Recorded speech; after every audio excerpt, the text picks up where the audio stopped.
Brought to you by KR Mangalam University.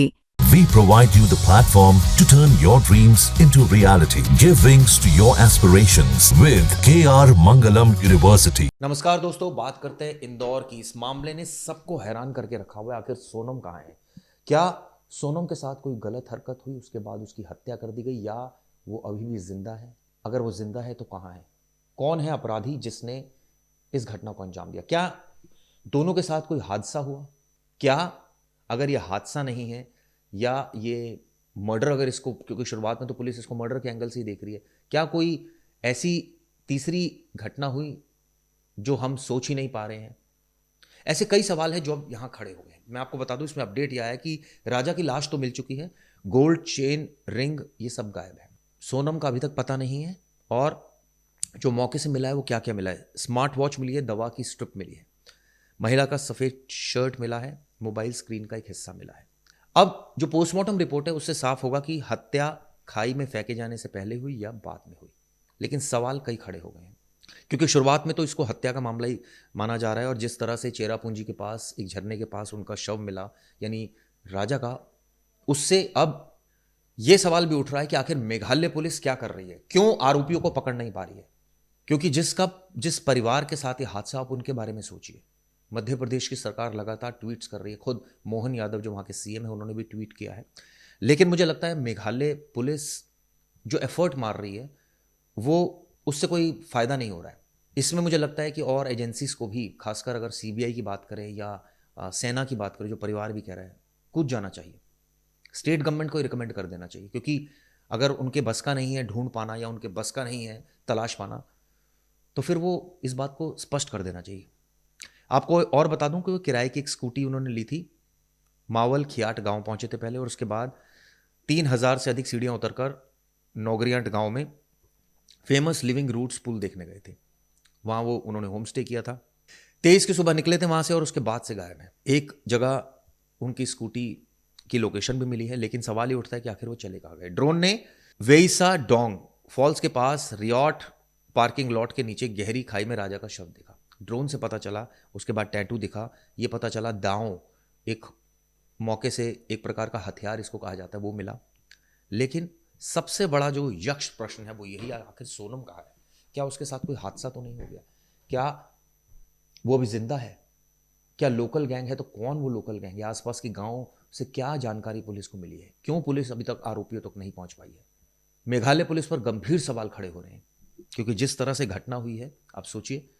आपको बता दें कि मेघालय पुलिस, एनडीआरएफ, एसडीआरएफ और स्थानीय स्वयंसेवकों की टीम, जो सोहरा है यानी चेरापूंजी के जंगलों और खाई के आसपास की करीब 150 वर्ग किलोमीटर की तलाशी ले रहे हैं, यानी काफ़ी बड़ा एरिया है, उसकी तलाशी ली जा रही है।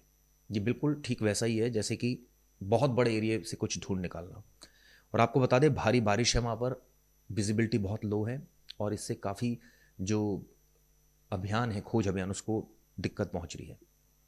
ये बताते हैं कि सोहरा में 3 दिनों में 500 मिलीमीटर बारिश दर्ज की गई। वहाँ हम सबको पता है चेरापूंजी में सबसे ज़्यादा बारिश होती है, और आप सोचिए जो मैसूर की जो वार्षिक औसत बारिश के बराबर है। अब इसमें जो परिवार का बयान भी आ रहा है, वो सेना की मदद मांग रहे हैं, वो सीबीआई की मदद मांग रहे हैं। आखिर इसमें मुझे लगता है सेंट्रल एजेंसीज को, खासकर गृह मंत्रालय को, इस पर कदम उठाना चाहिए। इस मामले में गंभीरता से गृह मंत्रालय को सीबीआई जांच इसमें करानी चाहिए। राजा के भाई विपिन और सोनम के भाई ने आरोप लगाया कि पुलिस ने शुरुआती 8 दिनों तक उनकी मांगों पर ध्यान नहीं दिया, क्योंकि शुरुआती जो दिन थे वो काफ़ी क्रूशल थे। अब लाश क्या वाकई किसी नदी में बह गई? क्योंकि अगर डेथ हो गई है सोनम की तो लाश तो मिलनी चाहिए, और अगर बह गई कोई नदी है तो कई सवाल खड़े होते हैं।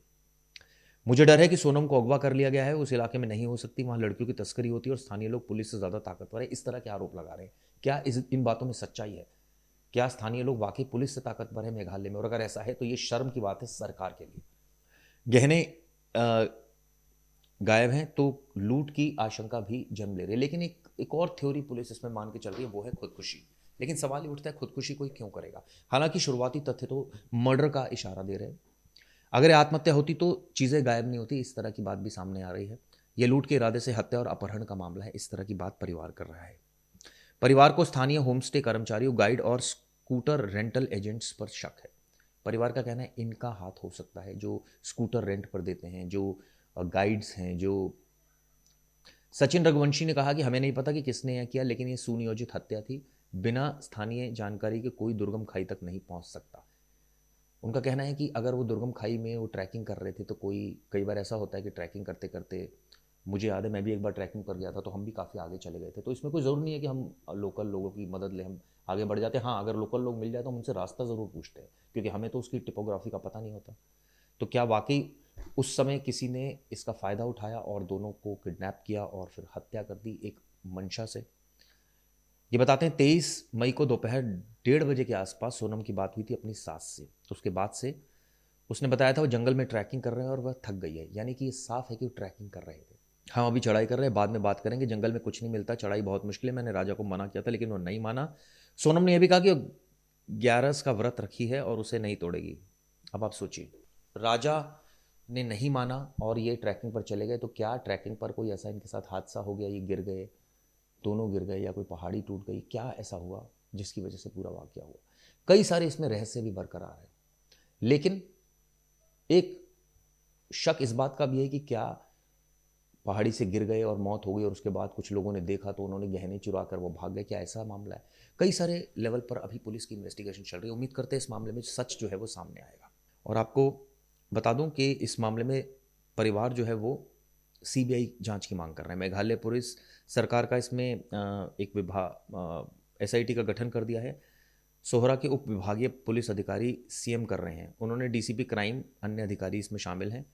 मेघालय के मुख्यमंत्री का भी बयान है जिनका नाम है कॉनरॉड संगमा। उन्होंने शोक जताया और कहा है कि इस मामले की तह तक जाने के हर संभव प्रयास किए जा रहे हैं। अब इसको लेकर पर्यटन सुरक्षा पर भी सवाल खड़ा हो गया है। इसी साल एक हंगेरियन पर्यटक की लिविंग रूट्स ब्रिज के पास ट्रैकिंग के दौरान मौत हो गई थी। अब सवाल ये उठता है कि मेघालय क्या वाकई ट्रैकिंग के लिए सेफ है या नहीं है, या वहाँ टूरिज्म इससे इफेक्ट होगा नहीं। कई सारी ऐसी चीज़ें हैं जो आने वाले वक्त में साफ होगी। खैर, ये वीडियो आपको कैसी लगी बताइएगा जरूर। धन्यवाद।